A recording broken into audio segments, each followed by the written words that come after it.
It was supposed to be a peaceful weekend getaway. Sarah and her husband, Thomas, had been working non-stop in the city, and they were eager to get away to the countryside for some peace and quiet. They rented a small, secluded cabin deep in the hills, far from the hustle and bustle of everyday life. The cabin was charming, rustic, with wooden floors and a stone fireplace that gave it a cozy, homey feel. The surrounding hills were beautiful, rolling green fields dotted with wildflowers and the occasional cluster of trees. The couple arrived late in the afternoon, just as the sun was starting to dip behind the mountains. The cabin looked untouched, a perfect retreat from the busy world. As they unloaded their bags and settled in, Sarah couldn't help but feel a strange pull toward the forest behind the cabin. It seemed almost alive, as if it was calling her, urging her to explore. "Why don't you take a walk, Sarah?" Thomas suggested as he unpacked. "I'll start the fire." Sarah smiled at the idea. She'd always loved the outdoors, and the thought of walking through the quiet woods sounded perfect. She grabbed her jacket and headed out the back door. The woods were dense, the trees towering above her like ancient sentinels. The air was crisp, and the sound of birds and rustling leaves filled the space around her. She followed the narrow path, winding her way deeper into the forest. But as she ventured further, something felt off. The usual sounds of the forest seemed muffled, almost drowned out by a strange, oppressive silence. She kept walking, telling herself it was just the peace of the countryside. But the deeper she went, the more she felt as though the woods were closing in around her. The path was becoming less distinct, and she found herself surrounded by thick trees and dense underbrush. Just as she was about to turn back, something caught her eye. It was a hollow in the hills, an area where the trees seemed to form a natural clearing, and in the center stood an old, dilapidated structure. A barn. It looked abandoned, decaying, and weathered by years of neglect. But there was something about it that drew Sarah in, like a magnet pulling her closer. Without thinking, she made her way toward it. The barn was silent, its windows dark and shattered. The wood creaked underfoot as she stepped onto the rotting porch. The door was slightly ajar, revealing nothing but darkness inside. She hesitated. Something about the barn felt wrong, like it was hiding something. But her curiosity got the better of her, and she pushed the door open with a creak. Inside, the air was stale and damp, and the walls were lined with remnants of old farm tools, rusted and forgotten. The floor was covered in dust, and the smell of mildew hung heavy in the air. But what caught Sarah's attention was something far more unsettling. In the far corner of the barn, there was a small door, half hidden behind a stack of old crates. It seemed out of place, like it didn't belong in such a decaying structure. She walked over to the door, her heart beginning to race. As she reached for the handle, a sudden sound made her freeze. A thud from behind her, followed by a faint scraping noise, like nails dragging across wood. She spun around, but there was no one there. The barn was silent again. Too silent. Shaken, Sarah turned the handle and stepped inside the small room. The air was colder here, and as she looked around, she noticed strange markings on the walls. Symbols, unfamiliar, jagged shapes carved into the wood. They were all around her, etched deep into the walls as if they had been scratched by something desperate. She could hear her heartbeat in her ears. Something was wrong. Suddenly, she heard another noise, this time from behind her. She turned sharply, but all she saw was darkness. Then a soft whisper, too faint to make out, seemed to float through the air. "Sarah?" Her name.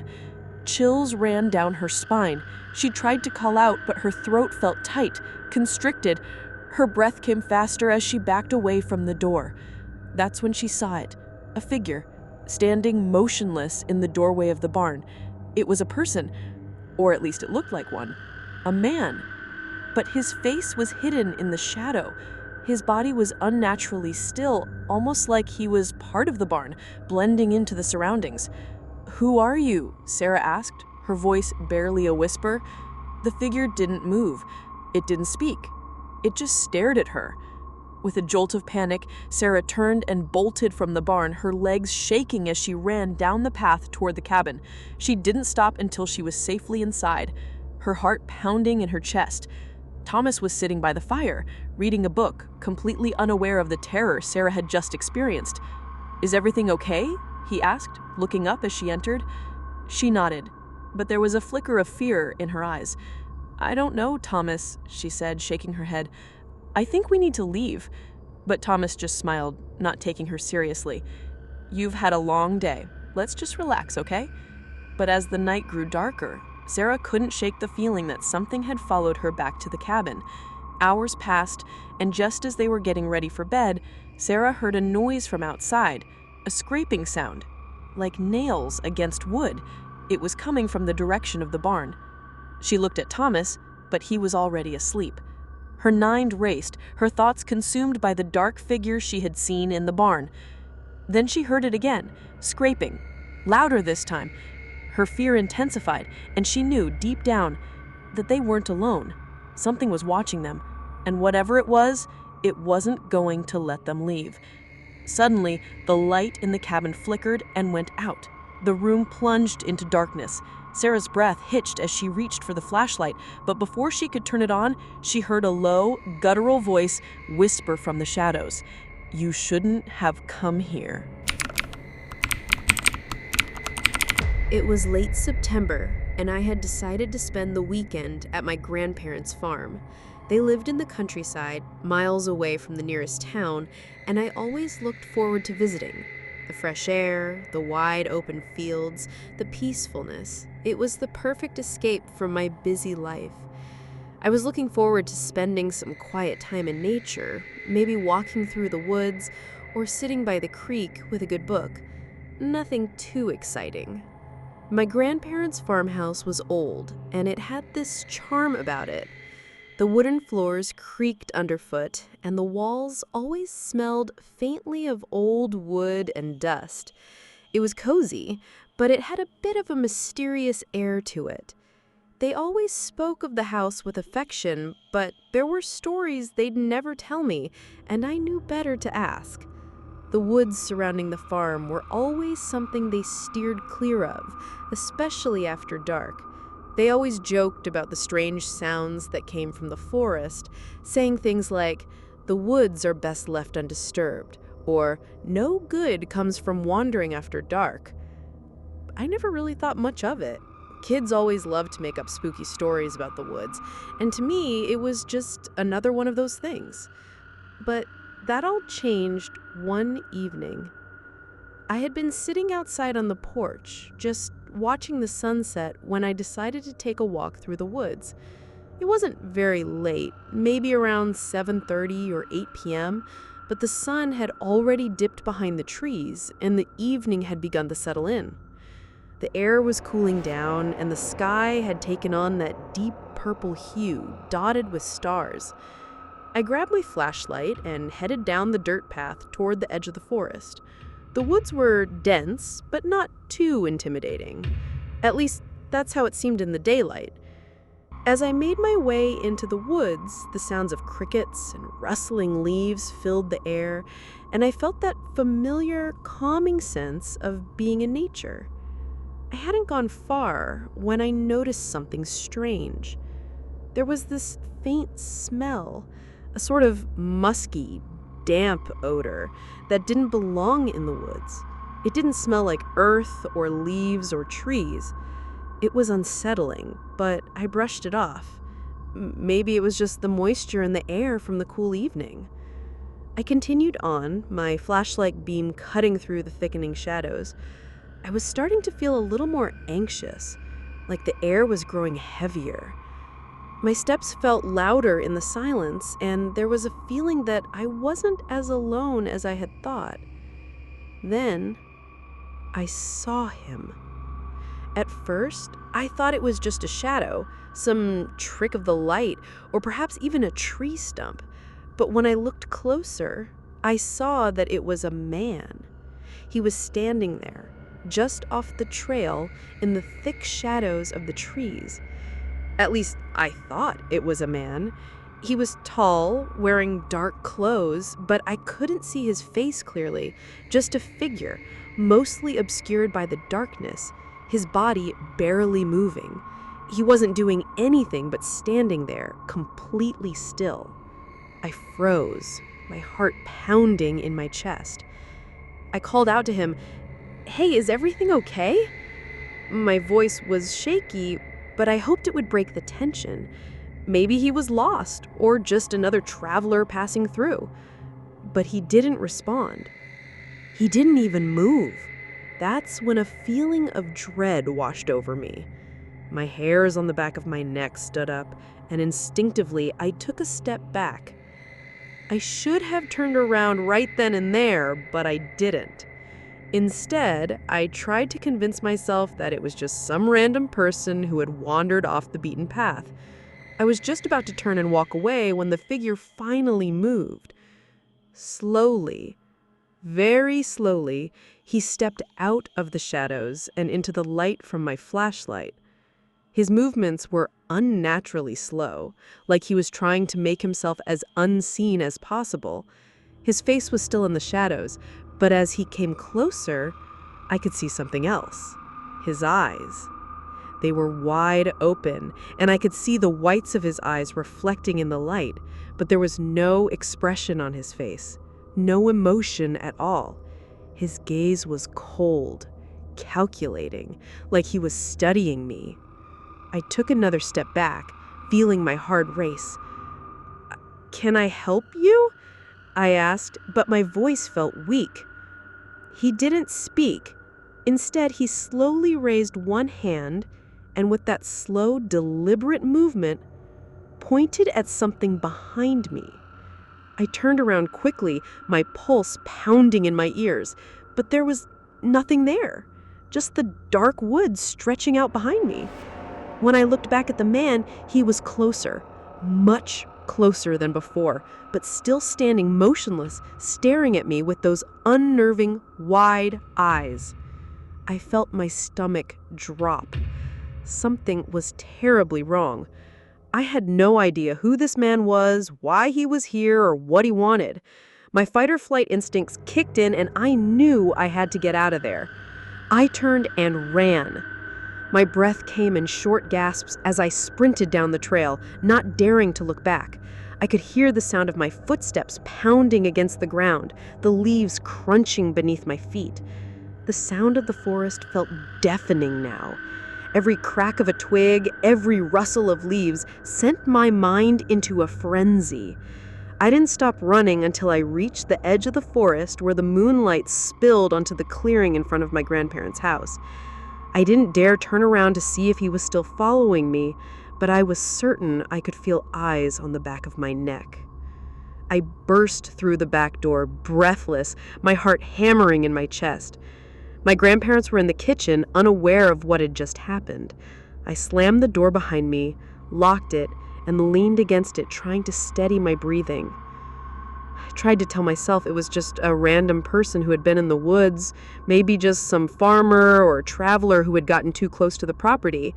But deep down, I knew it was more than that. There was something about that man, something I couldn't explain that made me feel like he was not just another wanderer. It felt like he had been watching me, waiting for the right moment. Later that night, I couldn't shake the feeling that I was being watched. I stayed awake, my mind racing, listening for any sound that didn't belong. When I eventually fell asleep, I dreamed of the man. But in the dream, he wasn't standing still. He was following me, always just out of reach, until I woke up in a cold sweat. I never went back into those woods after that night. And when I tried to tell my grandparents about the strange man, they just looked at me with tired eyes, as if they already knew. They didn't say much, but they did give me one piece of advice. Stay out of the woods at night. Some things aren't meant to be found. It was a crisp October evening when I arrived at my cousin's farm. The trees were bare, their branches reaching out like skeletal fingers toward the dimming sky. The air had that familiar autumn chill to it, and the smell of wet earth lingered in the cool breeze. I hadn't been out to the farm in years, and I was looking forward to a quiet weekend, catching up with family and getting away from the noise of city life. Little did I know the weekend would turn into a nightmare I'd never forget. The farmhouse sat on a large property, far from the nearest town, surrounded by sprawling fields and overgrown patches of woods. There was something about the place that always felt a little strange, almost too quiet, but I hadn't thought much of it at the time. My cousin, Jack, had always told stories about the farm, about things he'd heard at night or strange occurrences in the barn, but I brushed them off as typical farm myths, things like kids like to exaggerate. The first night was peaceful enough. We spent time on the porch, drinking coffee and talking about old memories. But when the sun dipped below the horizon, Jack grew unusually quiet. He seemed distracted, glancing over his shoulder as if something in the dark woods had his attention. I asked him what was bothering him, and he hesitated before giving a weak smile. "Just the wind, I guess. It gets to me sometimes," he said. But there was a nervousness in his voice that I hadn't expected. I didn't push him further, figuring it was just one of those odd country quirks. But I did notice that when it got dark, Jack insisted we stay inside. We watched a movie in the living room, the shadows outside stretching across the fields like fingers from some unseen monster. I chalked it up to the isolation, the deep woods around the house, and the quiet that seemed to press in around us as night settled in. It was around midnight when the first sound came. I had just turned off the TV and was getting ready to head to bed when I heard it. A soft scratching sound. Faint at first, like nails against wood. I tried to ignore it, thinking it was just the house settling, but then it came again. Louder this time, closer. I looked at Jack, who had stopped what he was doing and stared at the door with a pale face. His expression was one of discomfort, but he didn't say anything. The scratching continued, followed by a faint, soft whispering, barely audible, but undeniably there. The words were intelligible, like the wind carrying voices from far away. But it wasn't the wind. "Did you hear that?" I whispered, trying to sound calm. Jack nodded slowly, his lips pressing together.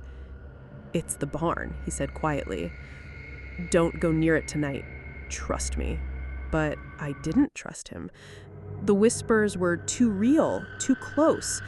I felt a strange pull toward the barn, as if something was calling me from within its decaying walls. Without saying anything, I stood up and walked toward the door. Jack grabbed my arm, his grip surprisingly tight. "Don't go out there, please. I'm serious," he said, his voice trembling. I shook him off and stepped outside, my heart pounding in my chest. The night was thick with fog, the moon barely breaking through the clouds. The farm looked different in the dark, its outlines blurry and unsettling. The barn loomed in the distance, its shape barely visible, but the whispers were growing louder, urging me closer. The air was thick with tension, and the usual night sounds, the rustling of leaves, the hoot of an owl, had all gone silent. All I could hear was the faint scraping, the whispering, and my own breath as I walked toward the barn. I reached the door, hesitated, and then pushed it open. The smell hit me first, musty, damp, like something long forgotten. The barn was cold inside, even colder than the night outside. My flashlight flickered as I stepped inside, illuminating old tools scattered across the floor, piles of hay and broken crates. But there was something else in the air, a heavy, almost oppressive feeling, like the barn itself was alive, watching me. The whispers grew louder as I ventured deeper into the barn, my heart thudding in my chest. I couldn't make out the words, but they were definitely voices, human voices, faint but unmistakable. They seemed to come from everywhere, from the very walls, the beams above me. It was as if the barn was alive with whispers, telling me things I didn't want to hear. I reached the far end of the barn, near the old loft. The whispering was now so loud that it felt like it was inside my head. My flashlight flickered out, and for a moment, I was surrounded by complete darkness. My breath caught in my throat, and I could feel a cold sweat breaking out on the back of my neck. Then suddenly, I heard it. A low, guttural groan from above, followed by the unmistakable sound of footsteps on the loft's wooden floor. "Who's there?" I shouted, my voice shaking. There was no answer, only more scratching, followed by that soft, whispering voice, now unmistakably clear. It was saying my name. "Come closer." I ran, my feet pounded against the wooden floor, but as I reached for the handle, the barn door slammed shut with a deafening bang. I spun around, my pulse racing, and there, standing in the far corner of the barn, was a figure. It was tall, thin, and dressed in tattered clothes. Its face was obscured by the shadows, but I could see its eyes, wide, black, empty eyes staring at me without blinking. The whisper stopped. I couldn't move. My body was frozen, locked in place by the terror that had gripped me. The figure in the corner tilted its head to the side, its eyes never leaving mine. Then, in a voice that was more of a growl than a whisper, it spoke again. "You shouldn't have come." I screamed, and that's when the door finally opened on its own. I bolted out of the barn and ran back to the house, my breath ragged and my heart hammering in my chest. I didn't sleep that night. The whispers never stopped. They followed me in my dreams, and I could still hear them even when I woke up. When morning came, I packed my things and left the farm without saying a word to Jack. I never returned. To this day, I don't know what I saw in that barn, or who, or what was waiting for me there. But I know one thing. There's something in those woods, something old and angry, and it's still waiting. And if you ever find yourself out in the countryside, alone at night, be careful where you wander. The barns and the woods around them hold secrets best left undisturbed.